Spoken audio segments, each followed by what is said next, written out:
mayam khurumjari Kaisamthong Kendra manungdagi akoigi mapalamda akoigi stranded students haitare satrasing larik tamaga leiba hujigi school do bi ai college do bi ai koi university makhal makhal gi different field da leibiriba satrasing huji mapalamda leiba singse any parts of India da leiba singse yamna wana lei haibagi pawsi tasena phangjare koi lockdown manung sida aduna even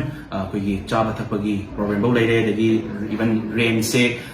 tasena na paw phangjabada tasena rain se huji excuse to ya relax to ya bane do rain thi da ya roi haraga rain owner sing sina tashala pasu mayam leire aduna rain puthi gadra natraga chana babu singadra natraga kari problem legi doino haiba pose koi satra sing sida to mati problem leire ba haiba manipur dagi su haidi tasena haraga di manipur da su leiri parents sing su lockdown mayuk na riba parents amani moina mu moina pesa ko maina thasi ase ko maina thadoino haibagi problem leire haina paw phangjaba sida haitare aduna aina akoi relief committee ai site dagi koi gi Kaisamthong Kendra manung dagi haitare stranded students mapan libiriba singse mogi koina form ama koi club ki kuthangda natraga koi ima sing mera pai sing ki kuthangda natraga koi semjaba committee ki kuthangda kuna form se pizarani ada form se fill up to bira akanda akoi taseng hauzik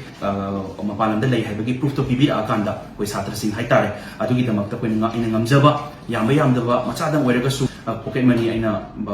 koi bank ki through da account ki through da transfer tawjagani aduna hoji aina ya koi Kaisamthong Kendra manungda leiriba club sing mama sing imaya pai sing adai koi gi committee sing da soina appeal tawjari request tawjari aduga parents especially parents miyam da su appeal tawjari haitare request tawjari koi forms yam atuba matamda forms lobiraga mention biraga adu ai contact tominaraga haitare aduga moi gi account da koi ai brother sing ai sister sing sigi account da cross masada mo esen mayam mamoina khajitang oraga su aina ngamjaba site ta tawjaba se mayam sida support tobiyona aina Kaisamthong Kendra gi semjaba relief committee mai kai degi ninsing jari. Thank you so much.